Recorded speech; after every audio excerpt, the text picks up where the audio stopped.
Hello and welcome to episode 218 of Page One, the Writers Podcast, where we like to speak to writers of all kinds about their writing careers, find out how they got into the industry, and try and get as many hints and tips from them as possible. I'm Marco, and normally you would hear Tarek's voice as well to introduce this week's guest, but unfortunately he couldn't record this intro and outro section of the podcast, but he is in the main podcast. But if you are joining us for the first time, please do check out our back catalogue of guests. We've got, as I say, 217 episodes of great guests before this one, so please do check that out. This week, though, we're joined by the brilliant author David Hewson, who has been incredibly prolific in his career, writing both contemporary and historical crime novels. And he started out as a journalist, and he tells us how his desire always was to write fiction, but he had to wait for the right time before he could take the step into doing it. And it's fair to say that since he did that, he has been, as I say, extremely prolific. It's a great chat with David. He's got some really great insights into things like, planning against as opposed to sort of pantsing or discovery writing, and also talking about how historical fiction these days, maybe always, but certainly these days, some of the topics that people tackle in historical fiction are sadly all too contemporary as well. And also getting into that old topic that we talk to with, I think, nearly every author that writes historical fiction, how important is accuracy as compared to authenticity? And, does everything have to be 100% accurate in terms of dates and locations and all of that sort of thing? So yeah, it's a really great chat. So we'll get straight into it after a quick advert for a writer's notebook. Before we do, I just wanted to mention a couple of things. One is my usual notification that we do have a Patreon where you can support the podcast, which helps us to continue to record these and get great guests on the podcast. There's all sorts of tiers. There's a free tier where you can just join our Discord, which is great. You can come and chat to us and other backers as well on there, including some very famous authors. And you can also back at higher tiers. You get early access to these episodes. You get very early access to our sister podcast Drafting Notes episodes, and all sorts of other benefits, including free notebooks and books. But the other thing that I wanted to mention on this episode, when Tarek is not here, because I know he is the world's worst publicist for himself, is that his book, The Midnight King, is out on the 10th of April, very, very soon. And it has been getting huge buzz from lots of great authors, including the likes of Sarah Pinborough, who called it the best book she's read all year, and people like Will Dean, Chris Brookmeyer, and it was actually picked as a Guardian Crime and Thriller Book of the Month this month as well. So as I say, doing this in Tarek's absence because he never likes to blow his own trumpet, even though I try and tell him that he has to do it. It's one of the jobs as an author. You should know that after listening to the podcast. But please do check out The Midnight King. It's out on the 10th of April, and there will be more buzz around it, I'm sure, especially after it's released. So pre-order and grab your copy now. But let's get on with the podcast now, and I'll be back at the end of the podcast with a bit more chatting to let you know about next week's guest. The blank page. To some, it's terrifying, an obstacle to overcome. But we prefer to think of it as an opportunity, a blank canvas to be filled with all of the adventures and characters in our head. So how to overcome that fear? Well, we all know the best advice for a writer is write. Seriously, get words on the page and more will follow. But what about later, when you start trying to pull those threads of what you've written together? What about the character you wrote about way back at the start? Who was she again? What was she carrying? And where did she leave the MacGuffin that she now really needs in the third act? Think about all those top thrillers you like to read, or that amazing drama you just watched. What did they all have in common? Structure and planning. As aspiring writers ourselves, we've tried many different methods to try and organise all the thoughts about the stories we want to tell. We've been there searching for a piece of scrap paper to note something down, or making a quick note on our phone in between meetings. Or sometimes we'll make a note in whatever notebook we're carrying or a document on our laptop so we don't forget that great idea. Let's be honest, it can all be a bit messy and it's easy to lose track of everything. And that's when we realised it's not just the story that needs structure and planning, but the way we gather all of our thoughts about it as well. And so we made Page One. Page One is more than just another notebook. It's a place to put down all your ideas for your latest project, divided into easy-to-use sections that will help you plan your story, so that when that blank page comes calling, you're ready to answer. And then afterwards, once it's written, we realised you need to plan how to let people read it, so we included a section relating to submissions.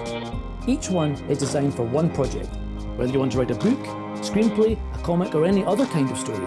We truly believe that when you use it, it will help you get to the main event, writing your story. So we hope this helps. We can't wait to read what you come up with. And remember, every story starts with page one.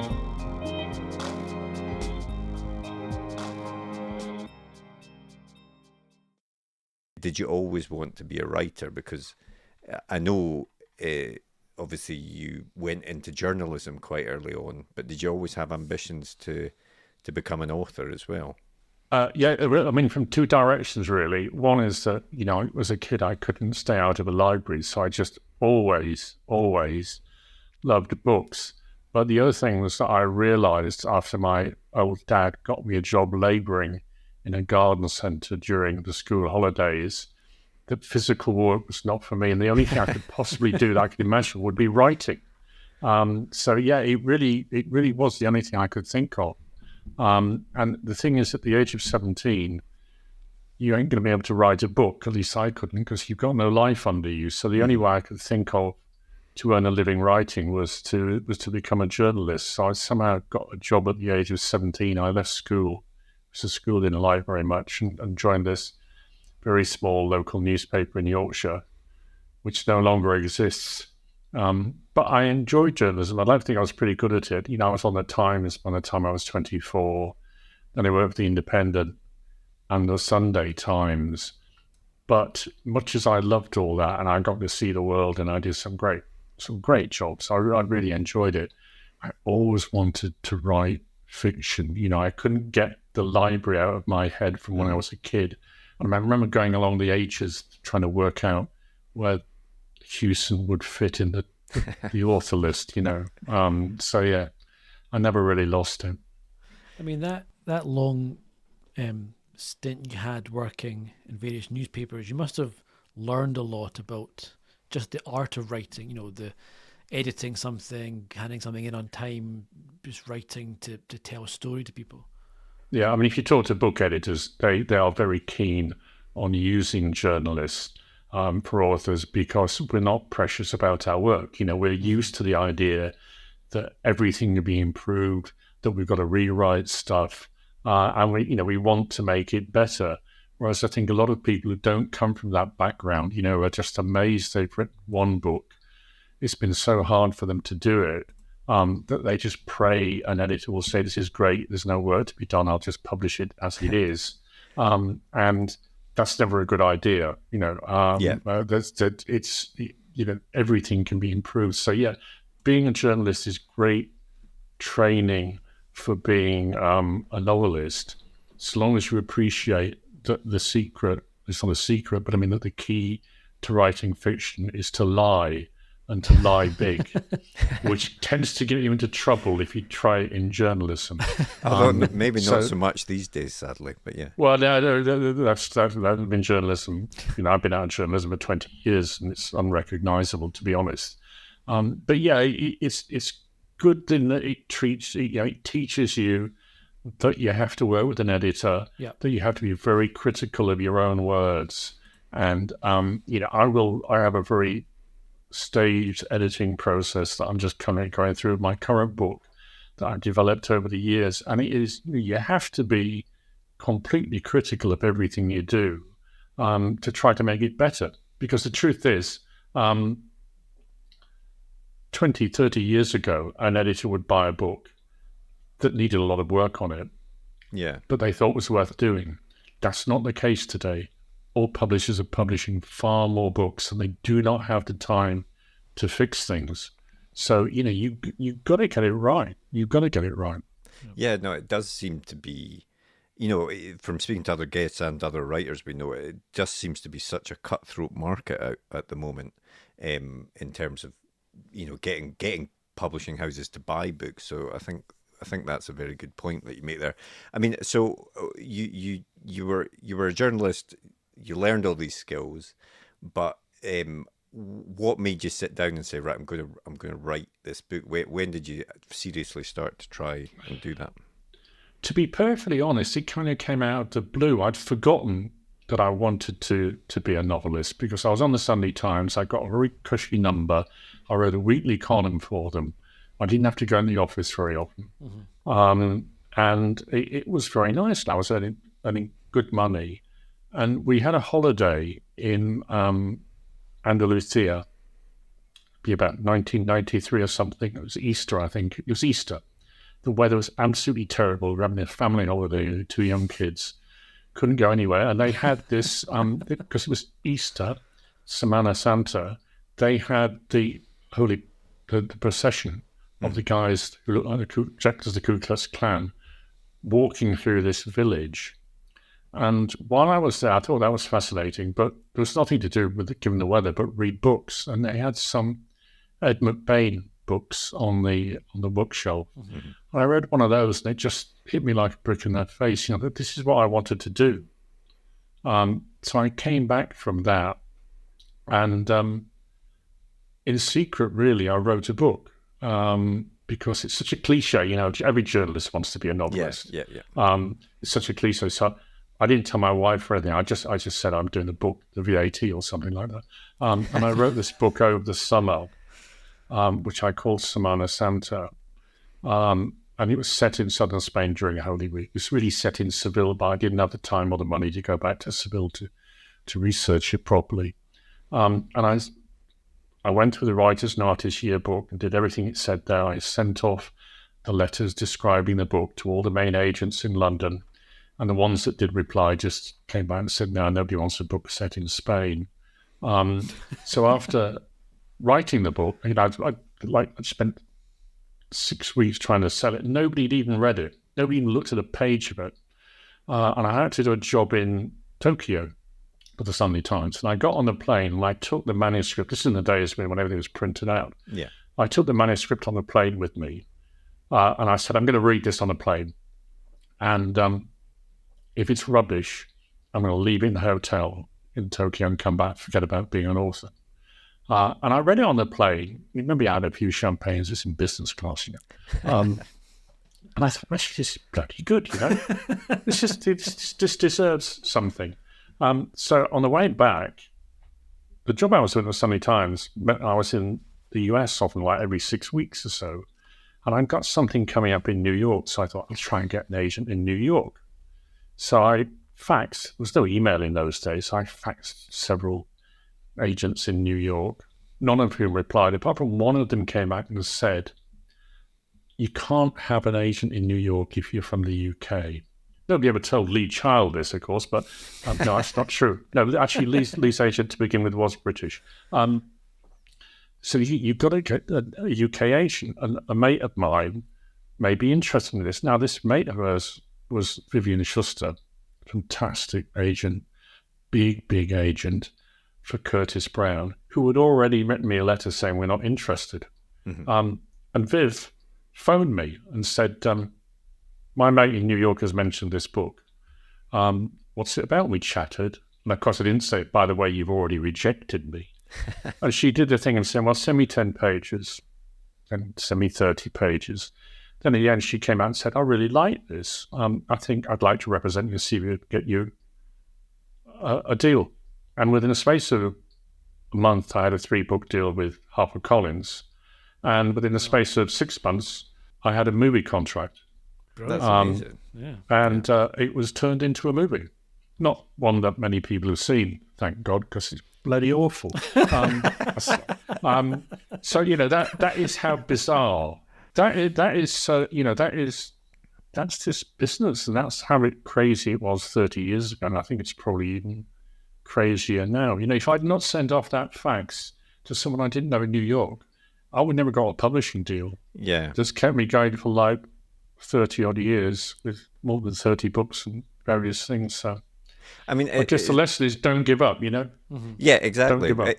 And interesting as well that it was an agent that had already rejected you. Yeah. That then, Well, that agent had not that. He never got well, to that agent. the agency, sorry, It would be agency, somebody yeah, just in reception who just said, yeah. who wants a book set in Spain?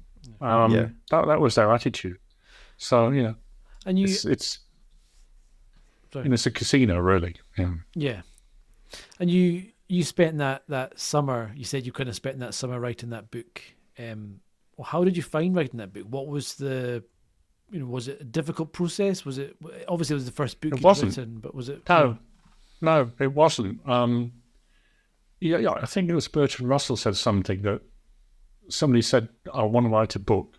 How do I go about writing a book? And Bertrand Russell basically said, look, just wait and wait. And when the book wants to be written, you will write it.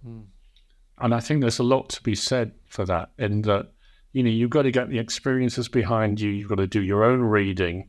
You've got to work out what it is that you want to write about. And that holiday in Spain, the sight of that Holy Week procession just triggered something in me to think, actually you could set a really good murder mystery, because people wearing masks and things like that in that particular scene. So, the one thing I did have to change is that when I started writing it, I was writing, the usual sort of crime cliche of a very clever male detective who ends up solving some mysterious bloody crime. And it's about halfway through, I realized that the female character, who was a secondary in what I was writing, was actually more interesting than the male. So I went back and made her the protagonist. And in fact, the guy who was meant to be the hero turned out to be one of the bad guys. And that was partly just through listening to the characters and the voices they made. Yeah. And I think that actually made that book. I think that probably sold that book. Because back then, believe it or not, there weren't many books around that had strong female protagonists.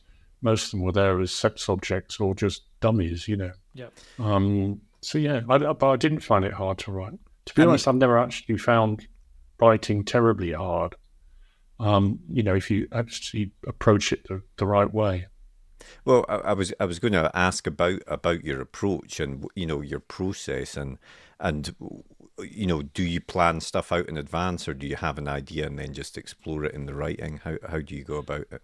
It's a bit of both. One of the things I do is I think you do your own notebook, but these things are absolutely vital.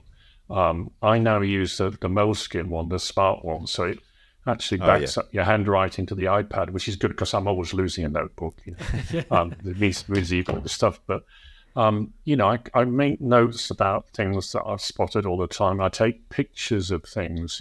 Camera phones are wonderful for just snapping something and thinking maybe there's something there, a newspaper cutting or whatever. So I've always got things that I can return to. And also, I think like anybody who's been in this business for a long time, I've got works that have been like a third or even a half written that I've abandoned to move on to something else.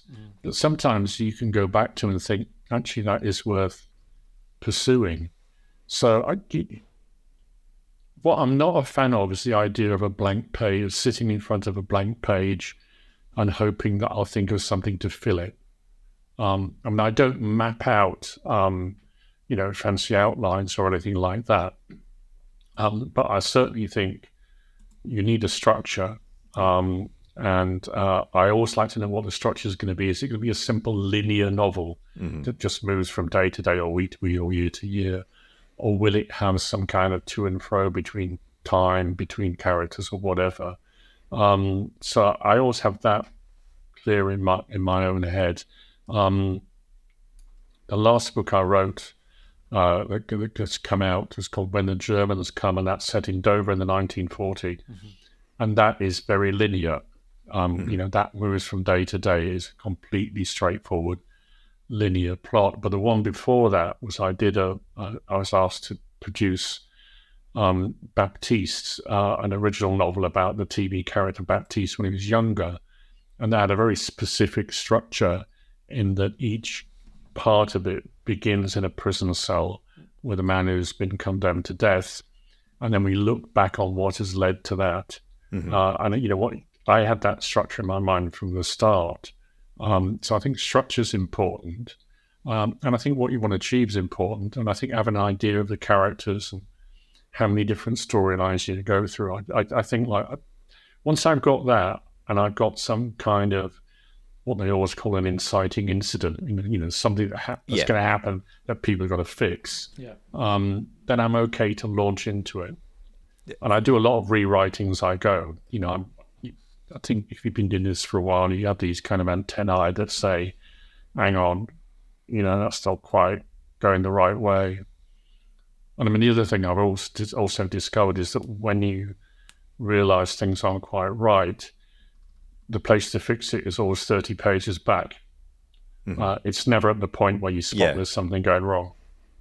So yeah, I've been doing it for a long time, so I guess I don't think about it too much anymore. And you've said as well that you know, something we often ask our guests is about writer's block and whether that's a real thing and stuff. But I think I read in interviews that you have, for you, the most important thing is to know the direction that the book's going, and that can help you get over any difficulties that you might encounter along there. Yeah. I mean, people obviously encounter writer's block, but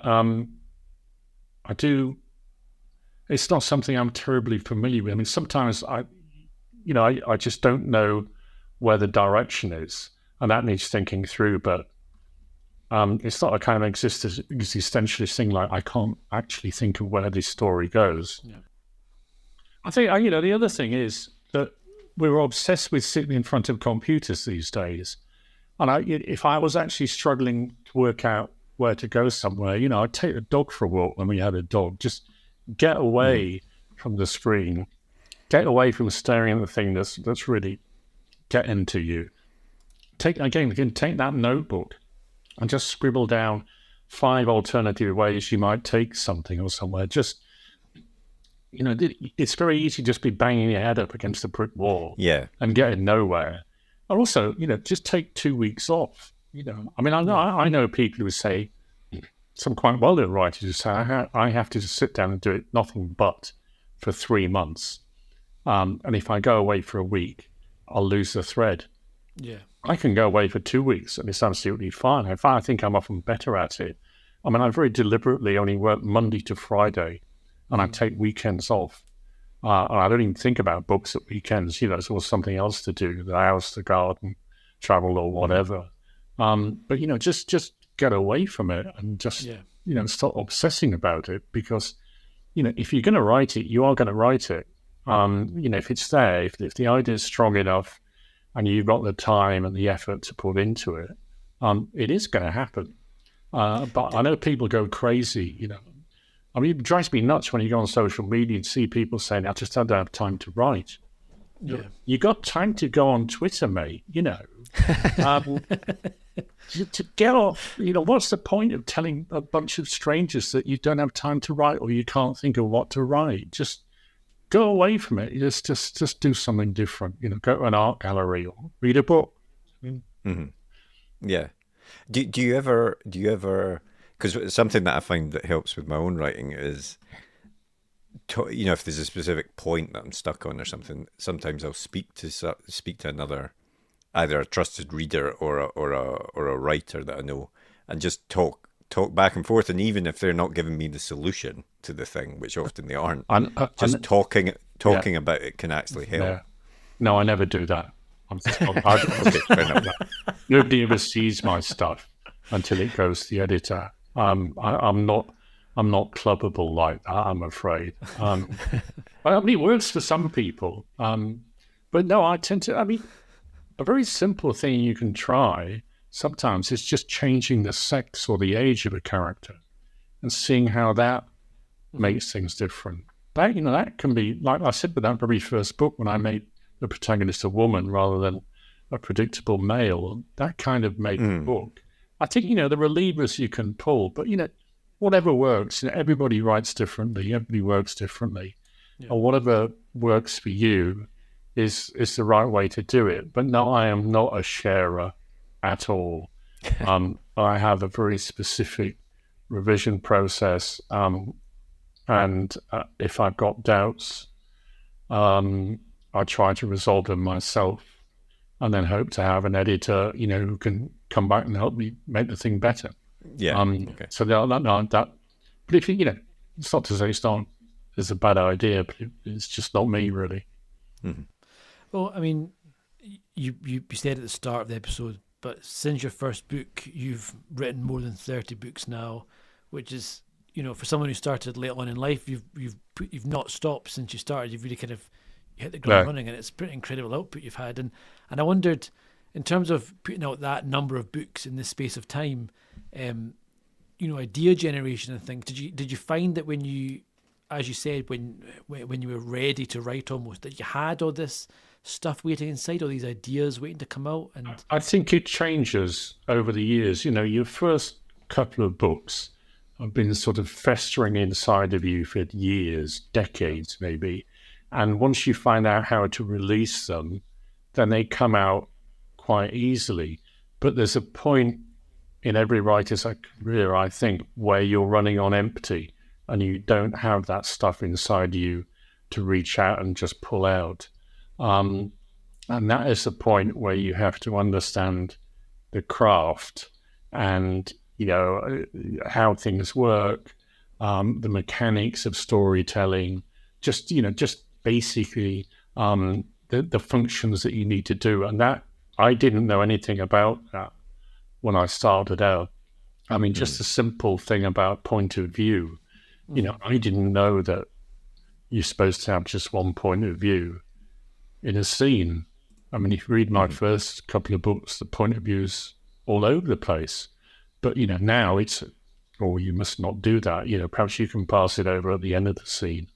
But, I mean, whether that's a good rule or not, I don't know. If you look at, lots of writers from, the 1930s on, the point of view is all over the place. H.G. Wells, read The Invisible Man. It's hard to work out what the point of view is at times. Mm-hmm. Interesting enough, that very first book, which is called Semana Santa, was republished by a different publisher I'd moved to later on.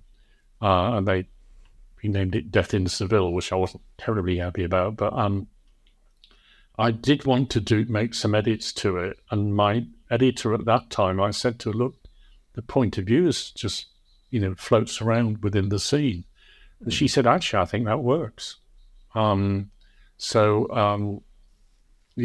run with it. I mean, there was an early John le Carré, The Spy Who Came In From the Cold. Mm-hmm. Again, in that, the point of view is not fixed within the scene at all.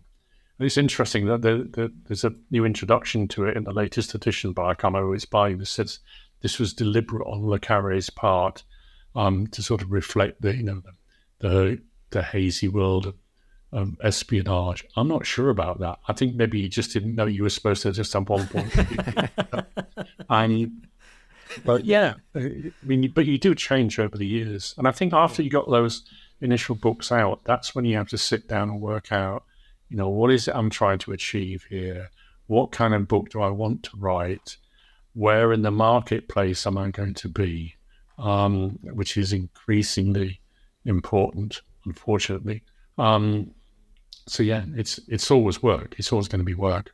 And you moved into writing a crime series as well with the Nic Costa books. And does that in itself, having a series character, does that in itself help? Well, I think like most series ideas? Writers, I never planned to do a series. It was the publisher who told me to do it. I mean, I think Ian Rankin, in his first Rebus book, killed Rebus in the end. He was asked to unkill him. And it was exactly the same with me. Nic Costa, the character in my first book, I killed him. And the editor, I actually was moving publisher, and my new editor said, I think there's a series here. Could you unkill him? And I'll give you a 3-book series. And I said, okay, whatever. And that, I wrote 10, 11 books in that series, which is great. I enjoyed doing them. The series books can be, a chain around your neck if you're not careful. And after I'd done 10 or 11, I was asked to do the books about the killing. I was asked to turn the killing series, the Copenhagen, adapt that into novels, which is a really interesting and educational process, because I spent a lot of time in Copenhagen talking to the TV people there about how they went about structuring their work. And after that was over, I thought, you know what? I'm happy to do books that have the same characters in them, but I don't want to just do book after book every year in a series, because it's great, if you're happy with that. But I wanted to try doing other things, move to different areas, do things that were perhaps a bit more literary. So I moved around, which, to be honest, has been a lot of fun. I'm not sure it's great career advice for somebody who's starting off now. I can afford to do it. But I mean, now I think you probably would meant to be more programmed into a particular career path. But seriously, it's very risky, because most series don't work. You end up with with this pile of fans who love your work. But unless that crowd of fans is starting to grow from book to book, eventually they will start to taper off. And you're going to get to book 9 or 10 and you ain't no work anymore. Yeah. This is not a profession for the faint-hearted in any sense. Yeah. Oh, I mean, you mentioned there about working on the TV show The Killing, doing the adaptations for them, and I wanted to ask you about that, because that did seem like quite a change from the kind of work that you've been doing up until that point. And I wondered, and I think I know the answer to this question, but is it quite fun to work on a series of books where you already had an established world and characters, rather than having to come up with your own stuff, but to get given this kind of sandbox and say, not a sandbox because you've always got the story on the screen, but this kind of map already made out for you to follow? I think it can be. Well, they came down as headhunted to that job. They'd had a discussion, decided I was the one to write it because I knew foreign locations and I could write strong female characters. And the first thing I said after how much money was, am I going to be allowed to change it? I mean, when you get stuff optioned for TV or the movies, there's no way you can say to them, don't change anything in the book, because they're going to do whatever they want. And I just thought, now's my time to get my own back, because and I just knew there would be things I wanted to change. And happily, the Danish TV people said, to my surprise, fine. Yeah. So actually the endings of all 3 books about the Killing series are completely different to what's on TV. That's interesting. Because TV endings don't necessarily work in books. I mean, for a book, you want the close of a story to resolve, whereas on TV, very often they just end. Put the kettle on, that's it, you're done. So there was a bit of work to be done there, but it was fascinating working with them, seeing how they mapped out their story. When I was there, they were doing series 3 of The Killing. So you'd have all these post-it notes on the wall to do with scenes and the different ABC storylines. I mean, ABC storylines, that was a new concept to me. I'd never met that. So their way of working with a pool of writers was absolutely fascinating. I learned a lot from that. But I mean, if it had been just like, there's the script, turn it into a book, I wouldn't have done it. That would have been just, that would have been a novelization. What I did was an adaptation. Totally. Yeah. There's a different. Yeah. I have to say, the Danish TV people were great in that they went along with that. Most TV companies would never, ever allow you to change a thing. I mean, as you say, it is interesting because it does seem to be unfairly weighted one way, whereas Hollywood or TV pick up your book and they say, well, we're going to change everything we want and you can't say anything about it, but also don't change our stuff when it goes back the other way as well. So it does seem quite, obviously the weight where the money is. The money is, I guess, exactly. This seems to be much more in the TV side or the film side as opposed to books. But I mean, they are different media. Work on TV will not work in a book. One of the key things that on TV is that unless they break the fourth wall and talk to the camera, you don't know what they're thinking. No, exactly. It's all dialogue, isn't it? Yeah. But I mean, within, in a book, you have to have that internal dialogue. I had to invent what Sarah Lunt was thinking. I had to work on her character, because the actual character, when you looked at her on TV, wasn't a problem with her being unsympathetic, but you didn't really know what was going on in her head. And I remember I worked with a publisher in Copenhagen who published it, and the editor there kept saying, "Can you please tell us what made this woman who she is?" Like, I mean, I couldn't go that far, but I could actually give her a bit of humanity by letting you know what she was thinking. So they are different media. You can't just copy one any more than you can copy a book and turn it into a TV script. Yeah, exactly. Going the other way, some book adaptations to screen work better often if they have changed a bit from the book.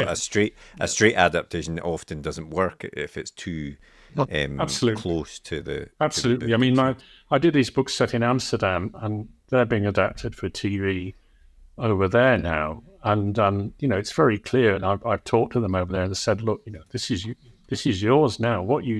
I trust you to do justice to the original book, but I don't expect it to be the same. And they were talking about some fairly fundamental story change that they felt were necessary for TV. And that's fine, absolutely fine. And your latest book, as you mentioned, is When the Germans Come, which is a historical thriller. Do you want to tell us a little bit about that? Yeah, I mean, I spent 3 years writing a book called The Garden of Angels, which is set in Venice during World War II, and it's about two Jewish partisans on the run from the Nazis who were taken in by a local kid who doesn't really know what he's done. And I spent 3 years on that. It came out during the pandemic, so there wasn't a single bookstore open, all the rest of it. Yeah. So it didn't get the greatest of launches, although it's done very well in Germany since then. But after that, I was really interested in one of the key subjects of it is how do ordinary people respond to war? What happens when they're faced with a choice of giving in to tyranny or fighting it at the risk of their lives? Where does the courage come from for that? And I just thought I wanted to do a book that looked at it from the British side of things. So I'd spent some time down in Dover at the library reading. There were lots of books about how brave we were during World War II and the sacrifices that we genuinely made, the Battle of Britain, all the rest of it. But I wanted to know what life was like in Dover in 1940 at the height of the Battle of Britain, when everybody expected the Nazis would invade. And it was fascinating because Dover at the time was like the Wild West. I think there were 3 or 4 music halls on the go. There was obviously some dodgy stuff going on in the streets. Some of the kids had been evacuated. Others were just running wild. I mean, the place was a frontier town, and it's a port as well, which is also going to be a little bit rough. So I wanted to write a story that was about a London copper getting somehow billeted in there as a serious investigator from Scotland Yard who's been wounded. And he's recovering in this police station that really isn't functioning because everybody's just preparing for the invasion. And there's a murder. And it was about the idea that the norms of everyday life had vanished. So people are actually interested in the fact that this showgirl, who's not even local, has been found murdered, except for him, who thinks there's something very dodgy about it. Now, I just wanted to look at the state of the nation at that particular time, because everybody thinks, we were all behind Churchill, we will fight them on the beaches, and it wasn't like that at all. There were a good number of Brits who thought we should not be fighting Hitler, we should be fighting Stalin. There were a good number who thought we should throw our lot in with Hitler and take it to Stalin. And there was a fair number of people who thought the Jews need to be put in their place. It was not the simple picture that we sometimes get of flag waving and all the rest of it. No, but I mean, you look at the world now and you can kind of see how that that can be. Kind of That things aren't as straightforward. aren't as straightforward. Yeah. I mean, I found myself writing about things that are quite contemporary. Even though I wrote Garden of Angels, between 2016 2019, and I wrote this directly afterwards. So this was written in sort of 2020, but nobody wanted to know about it at the time because of the pandemic and all the rest of it. You couldn't sell anything. So I did a couple of Venice books in the meantime, and then I pulled this out and showed it to a publisher who finally said, "Well, we really like it. We want to do it." But yeah, the themes in those books are frighteningly contemporary, and I never thought it was going to happen. I mean, who would have dreamed that, we'd be looking at war in Ukraine, Gaza, Israel, all the rest of it. I mean, it's extraordinary. And what's your approach with writing the historical novels, compared to modern day novels? Because obviously you've got the research part of that, and when it comes to research, are you someone who sits on the side of kind of authenticity or accuracy? What's your view on that whole area? I think it's got to feel authentic. It doesn't necessarily need to be tied down to being authentic. Whenever you write anything that is historical, you're going to get the inevitable email from somebody saying, "I think you'll find that." I haven't had that with When the Germans Come, although I did get one complaining about the audio narration because the audio narrator had somehow called a lieutenant, and didn't know that a Black Maria's prime is not pronounced Black Maria. So, but that wasn't aimed at me. So, you're always going to get people who are being picky about things. But, most people won't really know. I mean, the book I'm working on at the moment covers the history of Vivaldi in Venice, which is fascinating, and most people don't know about it. So I've been reading a lot of very heavy tones about early 18th century Venice, how things worked then. And some of it I will use, and it will be absolutely authentic, and some of it will be invented. But as long as it all sounds the same, that's fine. I'm quite happy with that. But there is an argument as to how authentic you need to be, and I just feel I need to be authentic enough to sound authentic. Yeah, that's the approach I take as well with it as well.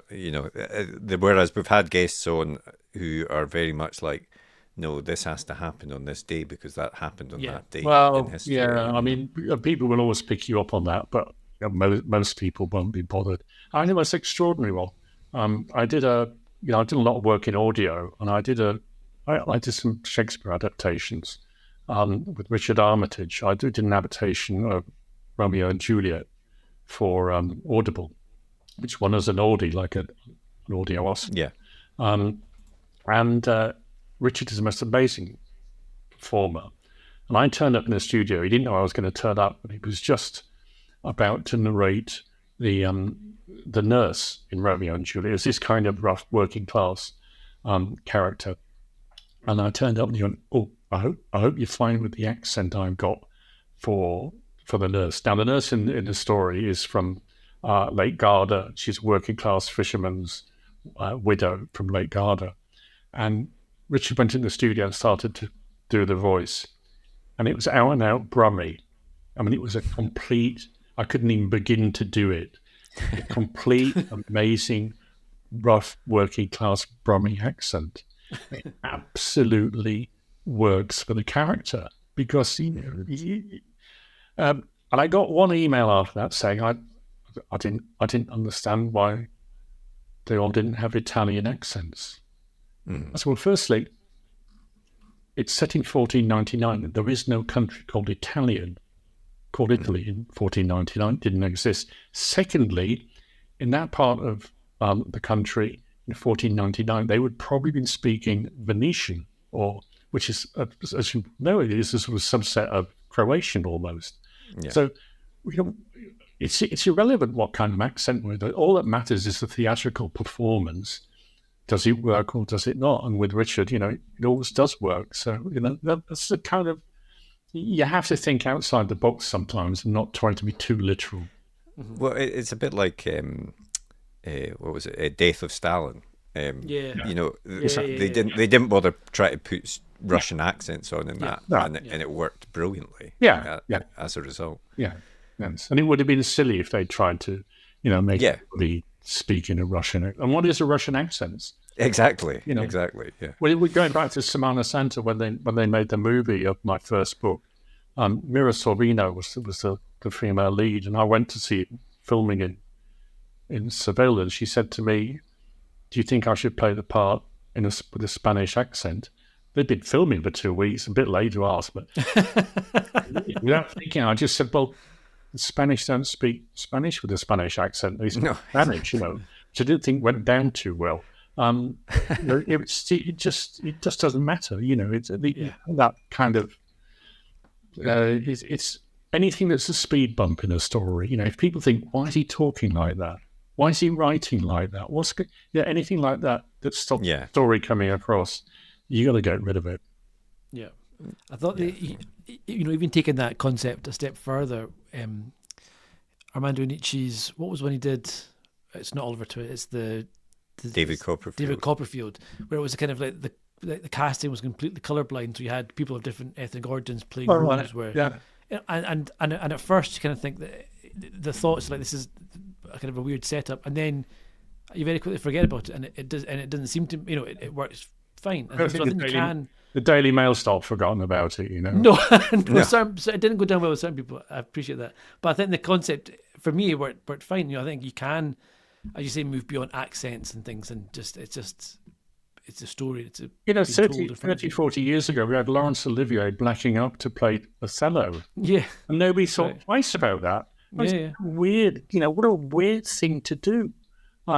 So hopefully people are getting a bit more sense about. Well, but and sorry, we'll move on from this topic in a minute, but also just talking about historical novels as well. If you write a book set in the 17th century or whatever, you don't need to have everyone speaking in a dialect that they would speak in that time. In fact, it's more confusing for the reader if you're trying to tell a story.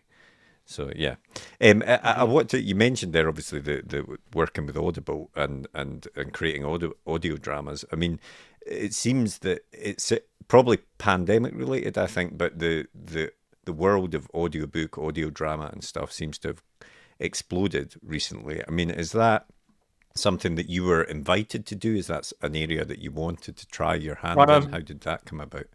It came by accident. I was a good friend of mine worked for Audible in the early days before they were bought by Amazon. And I was at Thriller Fest in New York. I think it was 2010. And he came up to me and said, "Have you got any ideas? We want to do some original things in audio." And I said, "No, I haven't got any ideas. I'm really busy. I've got The Killing around the corner." I sat next to, I did a signing, and I sat next to a lovely chap called Andrew Hartley, who's English, but he's a lecturer in Shakespeare over there. And I just said to him, he'd done an essay about Macbeth. And I said, "Has anybody ever written an adaptation of Shakespeare that's just about story, not about language?" And he said, "Well, they must have done, but we couldn't think of anybody." And then I said to my friend from Audible, "How about we give you a version of Macbeth written for audio in modern language with the story, focusing on the story?" And he straight away said yes. So within 2 weeks, I was in Inverness, going up and down, driving up and down to get a feel for the Moray Firth area where it was going to be set. And we wrote it, and Alan Cumming narrated it absolutely brilliantly. And that was my first foray into audio back in 2010, 2011. I remember one of my editors in book publishing saying, "Why are you bothering with this? It's just small beer. It's just so unimportant." And I said, "Well, it's a lot of fun to write, and you get to work with people like Alan Cumming. But also, I think it's actually going to catch on." And boy, has it caught on. Now I think, somebody said to me, it's kind of up there in revenue terms with ebooks. Right. Okay. And it is a really interesting medium to work in. It's changed. I did Macbeth, then we did a version of Hamlet with Richard, and then I did Romeo and Juliet on my own. I did an audio play for them and another audio book. And it's changed the way I write, because you start to hear the book in your head when you're writing. Yeah. You know, a lot of people narrate their own work, and I think that's a good idea. I've been doing it for so long now, I can hear it in my head. So, yeah, it's an important area to be in. And I think anybody who wants to learn about how modern books work should listen to audio, especially listen to Richard Armitage narrating, because he's like the king of it. And he's got, he's got the phrasing, he's got the accents, he's got such a feel for it. There's a lot to be learned from audio, I think.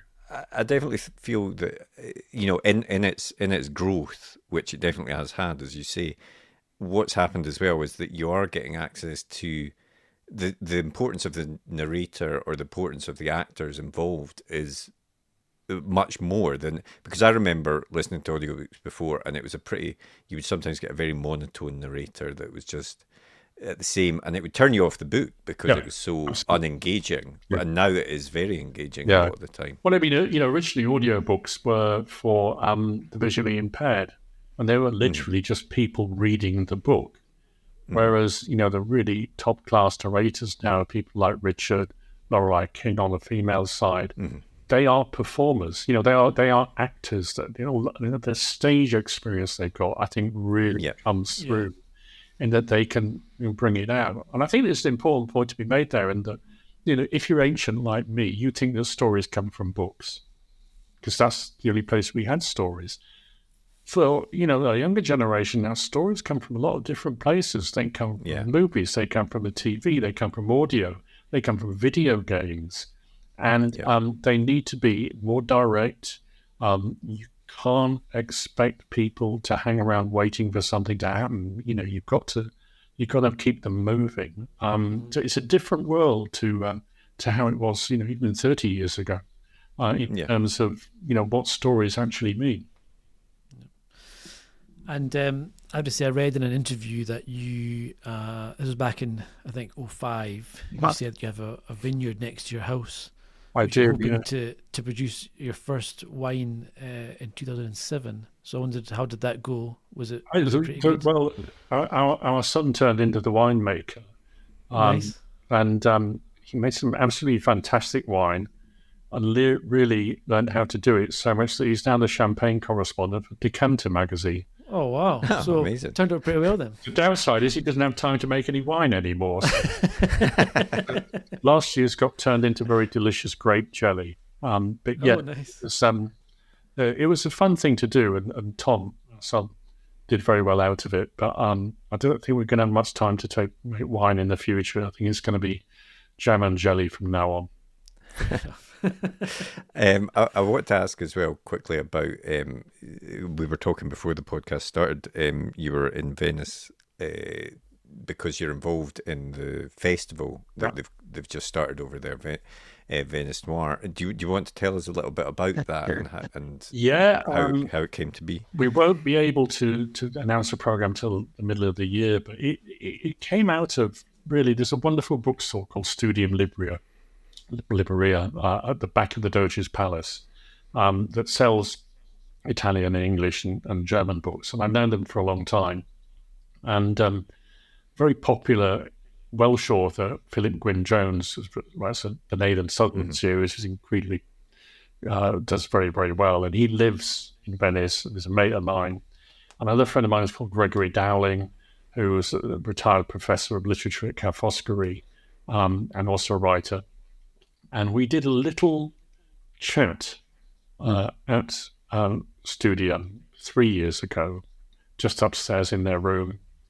And people couldn't get in because they were queuing out the door. So the following year we did a bigger one in the English church in Dorsoduro, and that was popular. So we tried last year, we did we had 3 panels. Various writers turned up, Anna Mozzola, the historian Catherine Fletcher. And we just thought, we need to do a proper festival. So this year we're looking at doing 3 days in November, and it will be in Italian and in English. It's not just going to be English. So there's a I'm head of programming for the English side of it, and we've got somebody who's going to handle the Italian side of it, and we're going to have proper premises and proper audio, video, and machine translation so that people can go to all the different things. So it's very exciting. It's a lot of work, and I can't name them, but we have some pretty big names coming to Venice. So the idea is that it will become an annual festival at that time of the year. It's just after the Biennale has ended, so it's easier to get the hotels and things like that. And it's it's a great place to have somebody. We'll have a discussion about Don't Look Now. Yep. We'll have a discussion about Casanova. It's the tercentenary of Casanova's birth. So I think it's going to be quite something. And I should add, it will all be free. Excellent. So brilliant. I think we should be announcing the full program in July. Excellent. Cool. Fantastic. Look forward to it. So what about your own writing? What's in the pipeline? What's next? What's in the pipeline is I have my new book this year will be a Venice book, and it will be like the third book in the series I started with Medici Murders and then the Borgia Portrait, which features I wanted a book that had the most unlikely protagonist. He's a retired archivist who knows a lot about old documents. He's a very decent guy, and he's always ending up with some kind of problem that escalates and escalates. And in this book, he's been asked to verify some documents which appear to be the memoirs of Vivaldi. And it gives me the opportunity to tell the story, a bit of the story of Vivaldi, which is very mysterious. And he's been offered the chance to try to clear up this mystery. Is it for real? Is it not? That's what we find out. Vivaldi, is probably the most famous composer in the world in some ways, and certainly wrote a piece of music you can't escape in every pizza parlor of the Four Seasons. But, the remarkable thing is that nobody really knows who he was. He was like the rock star of European music from kind of 1720 through till about 1732, traveled Europe with an entourage. He had a young woman in it called Anna Giraud. Many people thought was his mistress, but he claimed it was just a singer because he was a priest. He didn't do that kind of thing. And then, for reasons that aren't totally clear, he fell from favour. Nobody wanted his work. He was obviously quite difficult to deal with. I've seen some of his correspondence. He sounds very stroppy. But he basically ran out of money. He ran out of patrons, and he went to Vienna to try to get some money out of people there, and died a pauper in very straitened circumstances, thrown into a pauper's grave. Nobody knows where he's buried. It's somewhere in front of the Karlskirche in Vienna. There's a little plaque. That's all there is.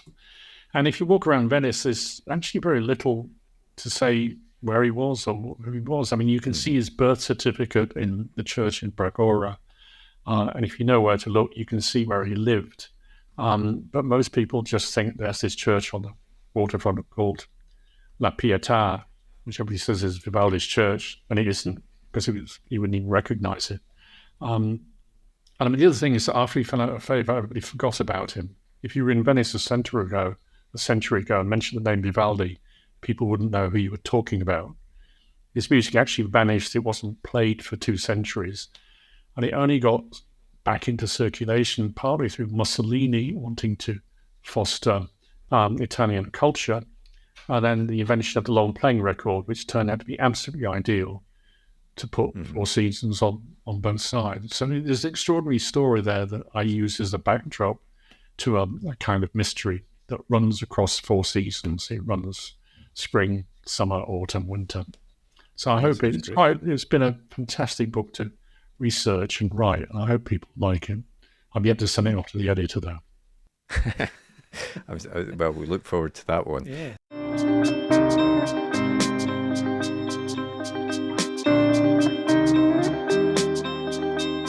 What was the last book that you read? Well, the last book I read was a very technical book about Vivaldi. his work and his and what little we know of his history and his personality, which is quite a very thick book. The book I'm sort of getting into for fun is Slow Horses, which I finally got around. Oh, excellent. But at the moment, but Vivaldi has been taking up quite a lot of my time, really. Excellent. And what about the last film that you watched? The last film that I watched, I've been watching a lot of TV recently. I mean, I'm completely hooked on Severance, which I think is brilliant. a brilliant piece of work. It's just so original. And I actually like the structure of TV. You know, the fact that you've got like 45, 50-minute episodes, I find more compelling than movies, which seem to get longer and longer these days. I mean, there was one I was about to look at the other day. I can't remember who it was, it was 3.5 hours. I know, it's a big commitment long, to see. Yeah. Even with streaming where you can break it off. Yeah.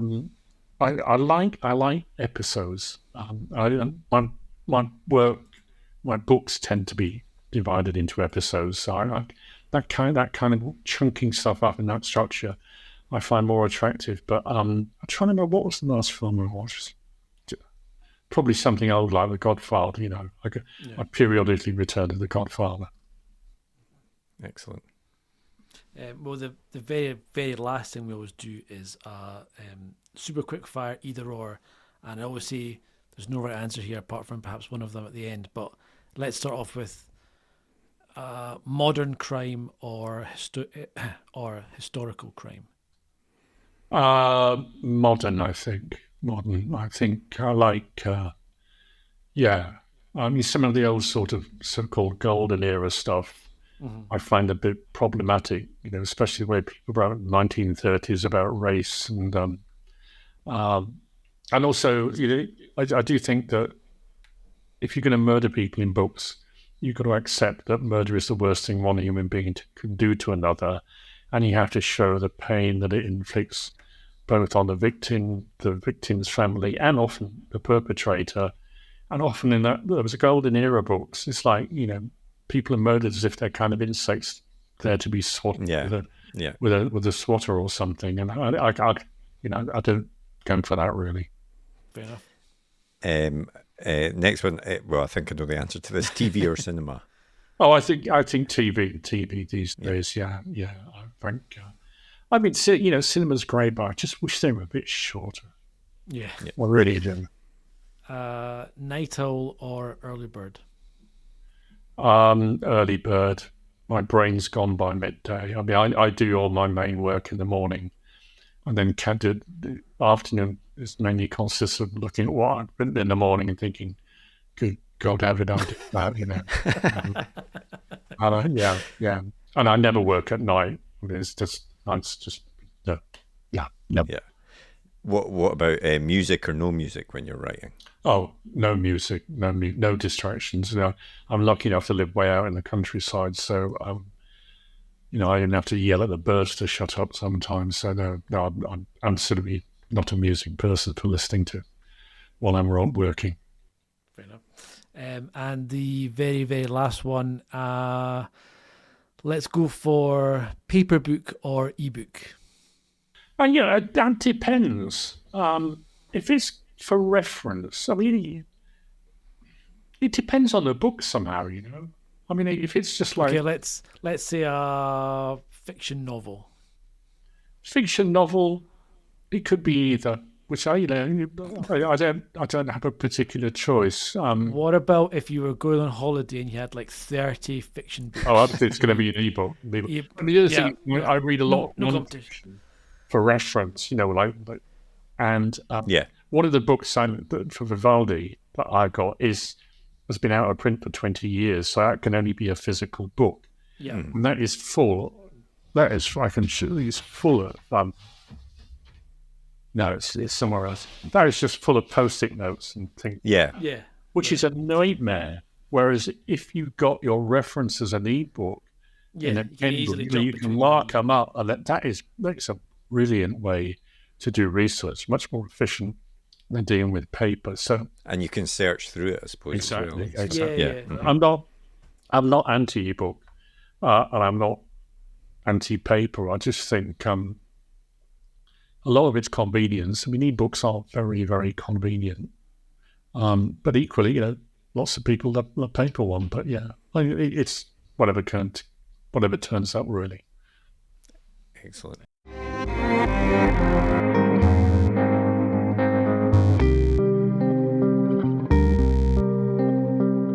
Well, thanks very much to David for coming on to the podcast. I really enjoyed that chat. I think as regular listeners will know, I have a particular interest in historical fiction, so I'm always fascinated by people's approach to it and how different authors take different approaches to research and to, how they frame their historical stories. So yeah, I really enjoyed that chat. You can pick up David's latest book now. We'll put a link in the podcast description. And next week we have another brilliant guest. We're speaking with the fantasy author Frances White, whose debut, Voyage of the Damned, has become an absolute sensation. It's been out now, I think, nearly for a year. But it was earlier this year, it was picked as Waterston's Book of the Month. So it got a huge push from that. It's a great fantasy murder mystery. And it's a really great chat talking to Frances about how that came to be, how she got that published, and what she's working on now as well, which I know lots of people will be keen to find out. If you enjoyed today's podcast, please do take the time to rate and review us on your favourite podcast app, as that helps us to continue to get great guests on the podcast.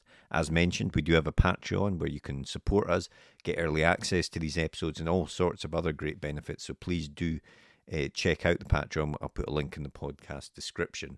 If you want to get in touch with us, you can get in touch with us on social media at UK Page One. We're on most social media other than X or Twitter. And you can also get in touch by sending us an email to podcast@rightgear.co.uk, or indeed, if you're listening or watching this on YouTube, you can leave a comment under the video and we will respond. Or why don't you join our Discord for free on our Patreon?